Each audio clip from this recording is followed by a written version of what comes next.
I haven't given up when it comes to MultiversX. I still believe hypothetically in its future, and let's say in theory, maybe seeing its native token called eGold go into the price of $200, that wouldn't surprise me whatsoever, even though nothing I say is financial advice. Now, I get it. When people take a look at MultiversX, they think, okay, all right, it's just another, distributed blockchain network. Who cares? There's a lot of blockchains out there. Some people may be thinking this way. But the way I take a look at it is this.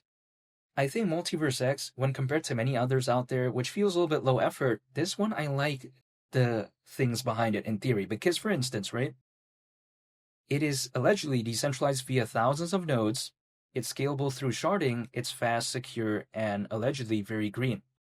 Now, some people may be thinking, okay, when it comes to, first of all, sharding, why does it even matter? Because if we take a look at it, through sharding, the network is split into multiple sections known as shards, and workload on the network is distributed amongst these different shards, and as a result, allegedly becomes very scalable.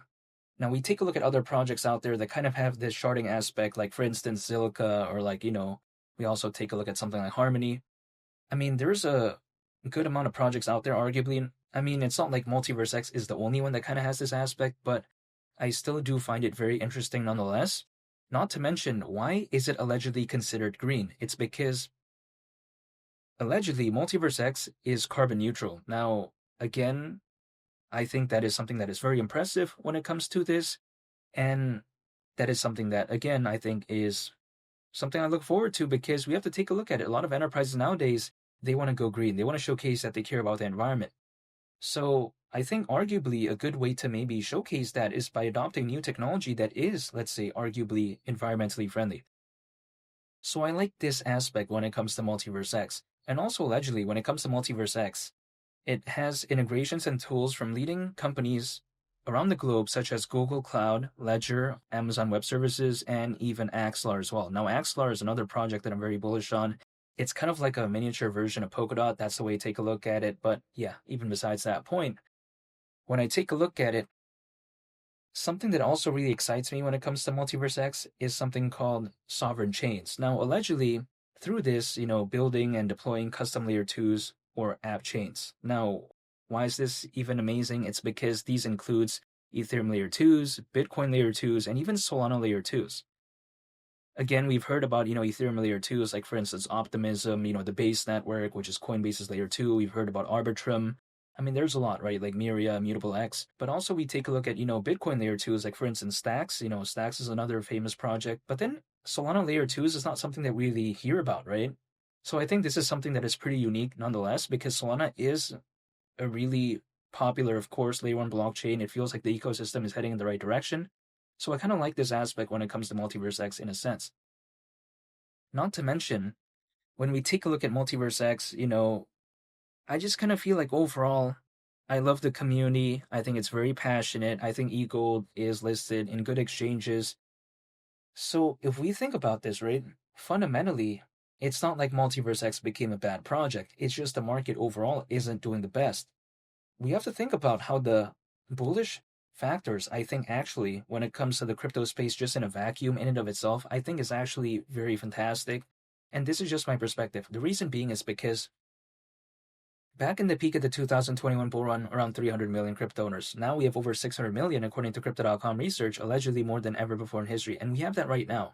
So just let that sink in. Not to mention, take a look at, even despite the price of Ethereum and Bitcoin, having a pullback, take a look at the sentiment regarding the Bitcoin ETF, the Ethereum ETF, also the amount of institutional investors, the amount of enterprise adoption. Really, I think that the factors are actually very bullish. But then it wouldn't really matter too much if, let's say, the markets overall aren't doing the best, because it's not going to be able to allow for all of this to really kind of showcase maybe what it's capable of. So I'm totally aware of that. But in my opinion, if let's say the markets do pick up again, if let's say the markets do very good, I think hypothetically it could be a good start to what could maybe be a fully fledged type of altcoin season. But again, only time will tell. But even besides that point, when I take a look at something like MultiversX as well, what I like about it is that even though it's not necessarily the coolest project of all time, I think it is a project that is really dependent on utility, right? It's kind of this utility-driven project. And I do like that because it kind of shows that it may have some longevity moving forward, because if it's only based off hype and fans and all this, there's really no telling if it's going to be around for the next cycle. Even after the cycle after that, who knows, right? But then Multiverse X kind of gives me the vibe that, you know what, at least there's some hypothetical longevity here, at least in my perspective. Not to mention, I feel like if, let's say, the markets were doing so good right now, let's say in theory, as of right now, might not even be a time yet, at least based off history, when altcoins are supposed to peak as a worst case scenario, anyways. Now, the reason why I think that way is because historically speaking, altcoins, they usually peak as a worst case scenario around 18 months after a Bitcoin halving event.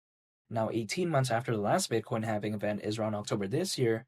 Even if, let's say, the markets were doing so good, maybe as of right now, altcoins as a worst case might not hypothetically peak anyways. So why would I be worried? If anything, what am I going to be doing? I'm going to still be continuing the strategy that I've been doing throughout this entire time. And that is literally just waiting, dollar cost averaging, that's it. Because that is, quite frankly, the only thing I can control. I can only control myself. I cannot control the markets. I have no control over that. But if, let's say, we take a look at eGold at the price of $200, considering current circulating supply, market cap at that point would be around $5.5 billion. It's around a 16x from here.